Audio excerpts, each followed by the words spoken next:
Bună, dragilor! Bine v-am regăsit la un nou vlog. Așa cum vedeți și din titlu, avem niște cumpărături un pic mai deosebite de data aceasta. Eid Mubarak pentru persoanele care sărbătoresc și pentru persoanele care au sărbătorit Paștele. Sper că ați avut niște sărbători frumoase și alături de cei dragi și chiar și pentru persoanele care sunt peste mări și țări, așa ca mine. Vă trimit toată dragostea. Știu cum este să fiți departe de familie, nu este ușor și sper că ați sărbătoriți și voi frumos. Să știți că nu am uitat de vlogul cu mutarea casei, este in the making. Până acum n-am reușit să fac nici măcar jumate pentru că au fost multe schimbări de plan și am adăugat multe chestii. Chiar vreau să fac de la început până la capăt, așa cum am promis. Nu am uitat de voi, ci pur și simplu durează. Durează pentru că vă includ absolut tot. Din momentul în care am început să împachetez din vechea casă și am adus în casa nouă parcursul până și grădina, the making of the garden, deci absolut tot am inclus în clip. Sunt multe clipuri micuțe, o să încerc să le îmbin, sper să vă placă, dar dacă aveți întrebări specifice, vă rog să mi le lăsați aici în comentarii ca să vă răspund, că cred că acela va fi vlogul următor, va veni curând. Da, și vreau să vă răspund la orice, știți că eu sunt deschisă, nu am nicio reținere, ci pur și simplu vreau să vă răspund la exact ce vreți voi să știți. Sunt aici ca să vă ofer informații, evident. Haideți să începem, prea multă vorbă. Au fost niște cumpărături mai speciale, pentru că exact cum am zis când am început clipul, este sărbătoarea de după Ramadan, aici, care se numește Eid. Și au fost multe pregătiri, în sfârșit m-am simțit și eu mai bine, am putut să merg la mall. Și vă dați seama că dacă am scăpat. A fost dezastru. A fost dezastru. Și chiar nu mi se pare un dezastru mare pentru că m-am abținut. Sunt doar câteva chestii, sper că vi se pare interesante și să vă zic așa o chestie din partea soțului care mi s-a părut super cute și drăguță și supportive. Faptul că și-a cumpărat și el ceva de la Louis Vuitton și a vrut să folosească astăzi, în prima zi de Eid, și pentru că știa că eu vreau să filmez, nu a folosit și nu a desfăcut. Și mi s-a părut un gest foarte drăguț și am spus, Doamne ferește, nu vreau să te opresc, voi arăta fetelor mele oricum. Dar a zis, nu, lasă să facem unboxing, să facă fetele și da. Eu n-am făcut aceeași chestie, pentru că am vrut să port brățara. Dacă mă urmăriți pe Instagram, deja știți ce am cumpărat și multe dintre voi m-ați ajutat și să aleg culoarea. Și, oh my god, haideți că începem. Deci de la Hermes, sper că n-am mai judecători de cum pronunț numele brandurilor, pentru că nu este compania mea, deci da, încerc. Am desfăcut și îmi pare rău că am desfăcut, dar n-am putut să mă abțin. Așa a venit. Este vorba despre brățară. Aceasta este cutiuța și a avut așa o pangrică. Da, a avut. Și a venit și cu bonul, evident. Așa a venit bonul. Îmi pare rău pentru umbre, lumini proaste și toate chestiile astea, pentru că sunt cu casa în facere și chiar cu 2 minute înainte să încep clipul m-a lăsat ring light-ul. Efectiv s-a stricat mufa cu care eu folosesc ca să-l aprind, să-l conectez la priză, s-a rupt. Deci am rămas șocată. Ce noroc astăzi. But it's ok, we can handle it.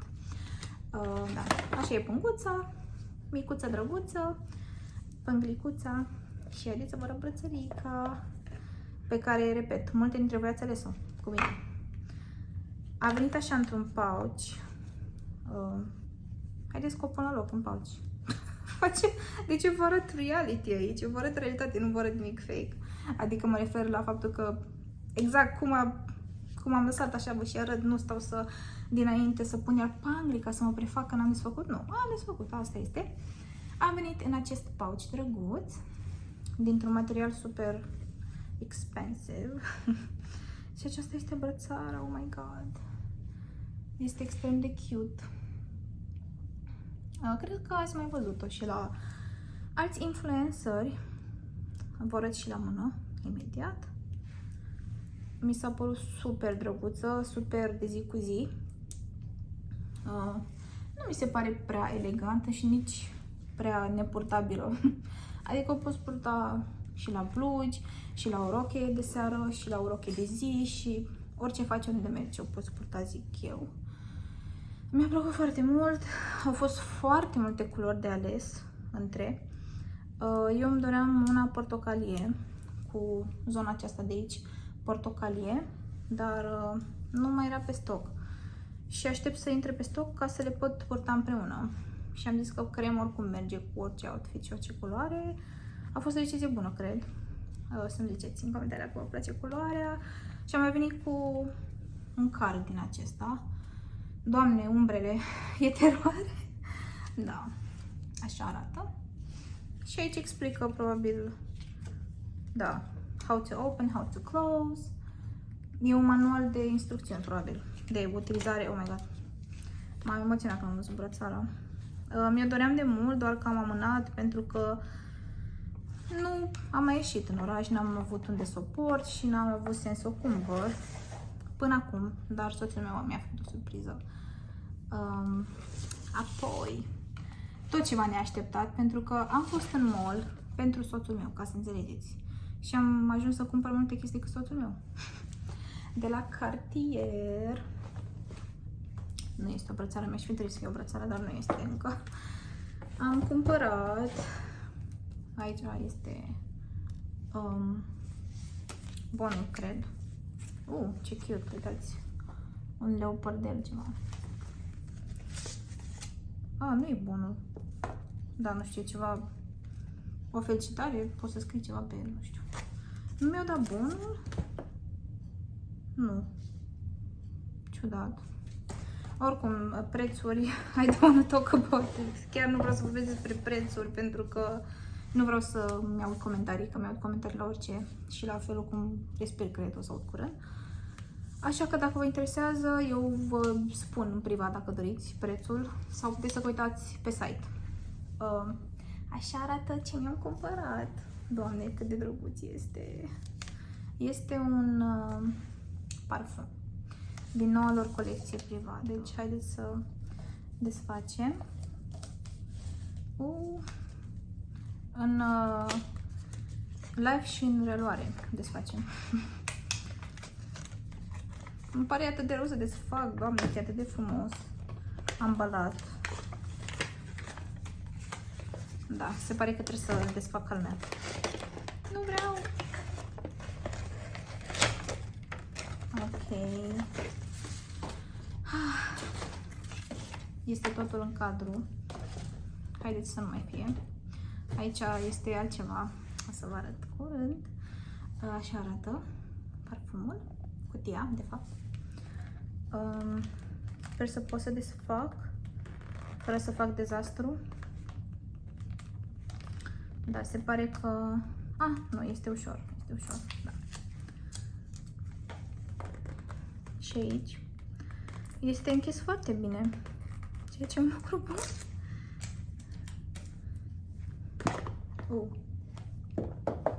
În live cu voi desfac. Așa arată parfumul, sticla. Doamne, e atât de luxos ambalajul, mi se pare atât de drăguț. Doamne, Doamne. Miroase, să înțelegeți de ce l-am cumpărat. Deci, sincer, nu e un parfum care neapărat l-aș purta zi de zi, oriunde. Nu cred că o să-l port. Stați să înțelegeți ce am făcut. Aici în Dubai, eu personal nu găsesc zahăr vanilat cum găsesc în România. Am rămas șocată când am mirosit acest parfum, pentru că miroase a zahăr vanilat și nu exagerez.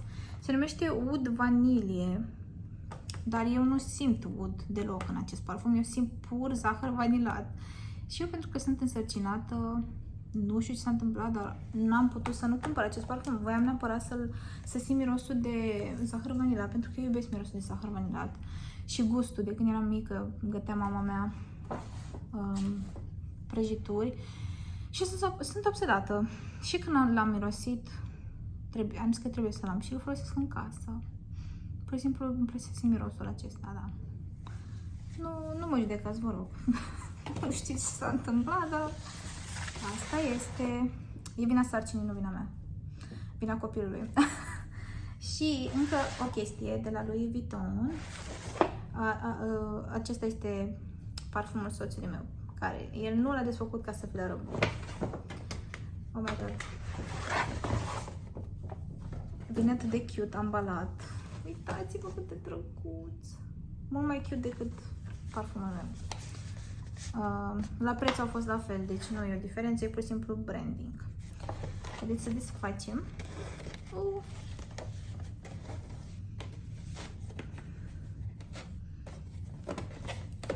Parfumurile de la Louis Vuitton mie mi se par cele mai mișto. Le iubesc. Sunt my favorite. Dar nu se termină. Nu se termină. Adică uneori nu e un lucru rău să nu se termine, dar mie mi se pare un lucru rău pentru că nu se mai termină și vreau să schimb parfumul. Iar eu am o nouă regulă, pentru că avem, cred că o să fac și un video cu colecția de parfumuri, că m-ați întrebat, știu. Nu exagerez, cred că 50 de parfumuri și nu știu dacă sunt începute toate, deci e dezastru câte avem și am pus o regulă, nu mai cumpărăm parfumuri. Eu personal nu cumpăr, eu cumpăr o dată la mult timp când chiar găsesc ceva special și investesc în parfumuri bune în general, dar soțul meu este obsedat. Este obsedat și admit o problemă pentru că mi se pare o risipă. Avem o grămadă, majoritatea sunt de la branduri foarte scumpe și nu văd sensul dacă nu le folosești. Așa arată cutia. Este tot așa, cred că o colecție nouă. Cum se desface? Stați că... Da, asta se desface un pic mai ciudățel. Are aici așa într-o parte. Nu vreau să stric, asta e ideea. Pentru că nu este lucrul meu. Apoi desfaci așa. Deci se desface într-o parte. Scoți parfumelul. Așa arată. Și aici sigla de la Louis Vuitton. Hai că vedeți și camera. E fix o oglindă. Poți să te machezi. Și haideți să vedem împreună. Dacă pot. Cum ar fi să sparg? Da. Acesta este parfumul. N-am mână cât nu trebuie să acopăr. Mi-aș dori să simțiți mirosurile. Așa arată. Se reflectă imaginea mea. Este fix wood, este parfum arabesc. Ambele ar trebui să fie arabești, dar v-am zis, al meu nu miroase deloc puternic. Miroase puternic doar a vanilie, dar nu a wood. Și cam acestea au fost cumpărăturile pentru Eid, pentru noi. Și această rochie foarte frumoasă pe care vreau să vă arăt, să vedeți detaliile. Nu știu dacă vă dați seama așa pe cameră. Am făcut-o la comandă special pentru sărbătoarea asta. Este un port tradițional emiratez și se poartă aici. Orice culoare dorești, orice model, te duci la croitor, îți alegi materialul și îți iau măsurăturile și apoi faci chestia asta. Trebuie să decorezi cu aur și alte chestii. Mi-am dat jos cum se zice, colierul, pentru că nu mai suportam. Am rămas doar cu brățara. Nu știu dacă vreți să vă arăt chestii de genul acesta. În fiecare Eid noi cumpărăm, eu personal, femeile în general aici, cumpărăm câte un set nou de aur, o rochie și facem un set. Și cumpărăm în general să fie matchy cu rochia. Iar eu, pentru că am niște floricele, mi-am cumpărat, au așa niște detalii aici, dați zoom, cu un trandafir și ce au fost la fel. Și încă o chestie vreau să vă arăt. La fel, dacă mă urmăriți pe Instagram, ați văzut acolo și mă scuzați că mi se taie vocea. De fapt, rămân fără aer pentru că nu pot să respir. Pentru că obosesc foarte repede cu sarcina, deja sunt în trimestrul 2 și este normal. Dar asta este motivul. Nu sunt obosită, pur și simplu. Uitați ce flori am primit de la soțul meu, oh my god! Nu știu cum să vă arăt, să nu le rup. Sunt niște flori Tiffany, se numesc. Culoarea aceasta specială. Cred că de obicei aceste flori se aduc când la baby shower sau când naști un băiețel. Sau nu neapărat, dar știți că atunci când sunt asemenea evenimente aduci ceva roz sau ceva albastru, simbolic. Nu e legat de sarcina mea, nu are legătură, pur și simplu eu iubesc firma Tiffany dacă știți despre ea. Noi avem inelele de logodnă de la Tiffany, este visul oricărei femei, zic eu. Și da, soțul meu s-a chinuit luni de zile să-mi ia florile acestea pentru că nu erau pe stoc, ca să înțelegeți că este un efort în spatele florilor. Și cam atât pentru azi, fetelor, am și obosit. Doamne, am un haul atât de lung care urmează. Am 3 cutii pline de produse de make-up. 3, de la 3 firme diferite. Nu știu cum o să am energie să-l fac, dar da, vă rog să-mi scuzați respiratorul. Și vreau să menționez o chestie pentru a 1000-a oară, pentru că eu m-am săturat, mai ales acum, dar să mă fac înțeleasă, eu nu trăiesc în România, eu nu vin aici să reprezint neapărat România, ci viața în Dubai, viața în străinătate, viața de român plecat în afară, da, pe cuvintele noastre, și eu vorbesc zilnic 2 limbi străine. Eu nu vorbesc română zilnic, adică familia mea nu este aici. De ce spun chestia asta? Pentru că eu în vocabularul meu am cuvinte în limba engleză, pe care, mă scuzați, dar orice român le are. Nu zic nimic ciudat, mai zic cuvinte în engleză, într-adevăr, când vorbesc, dar până și în România, în loc de bine, zicem ok, mai zicem hello, mai zicem anumite chestii sau cute. Efectiv, cineva mi-a dat un comentariu la ultimul clip pentru că eu am folosit cuvântul cute și că nu mai știu ce a zis doamna dânsa, dacă vă uitați, nu știu dacă mai sunteți pe canal, că oricum blochez oamenii de genul, pentru că nu are sens, dar am ținut să mai clarific încă o dată, pentru că nu înțeleg ce caută oamenii pe canalul meu care nu suportă limba engleză. Și mi se pare rușinos ca în secolul acesta să nu cunoști 3 cuvinte în engleză. Din contră, este o limbă internațională, suntem în Uniunea Europeană, oameni buni, ar trebui să cunoaștem limba engleză totuși. Și nu e o rușine, se poate învăța, dar să judeci un om pentru că știe limba engleză sau pentru că folosește 3 cuvinte, pentru că eu nu vorbesc full în engleză, ci zic anumite expresii pentru că nici n-ar trebui să mă explic, dar asta este viața mea, aici trăiesc și unele chestii efectiv le-am învățat aici. Dacă cineva mă întreabă, nu știu, de școala auto în România sau regulile de condus în România, eu nu știu. Nu știu, pentru că l-am învățat aici în engleză. Și da, pot traduce, dar creierul meu gândește în engleză. That easy. Atât de simplu de înțeles. Și pe canalul meu am o comunitate mare de români plecați în străinătate și care mă înțeleg, știți? Chiar și multe români ce căsătorite cu arabi sau... Înțelegeți la ce mă refer. Iar eu aici vreau să creez o comunitate, pentru că crește pe zi ce trece, o comunitate frumoasă. O comunitate cu oameni buni și asta se întâmplă. Sunt mulțumit. Da, asta. Deci mi-am uitat și cuvintele. Sunt grateful. Uitat cuvintele în limba română. Asta este, se întâmplă. Da. Sunt recunoscătoare tuturor oamenilor și mai ales că stați mereu cu mine în contact pe Instagram și s-a făcut exact ca o mică familie de pe YouTube care crește și am ținut să menționez chestia asta pentru ultima oară, pentru că m-am săturat să mă explic. Nu am făcut nimic greșit, n-am dat în cap nimănui. Pur și simplu am spus câteva cuvinte în engleză. Get over it. Pe bune, treceți peste și asta este, da. Sper că m-am făcut clară pentru doamnele care se certau în comentarii în clipul trecut. Despre asta a fost vorba. Noi ne vom revedea curând cu noul haul. Mega haul. Iar o să fie mega haul. Deci asta este chestia mea. Așa trebuie să numească canalul meu. Fata cu mega haul.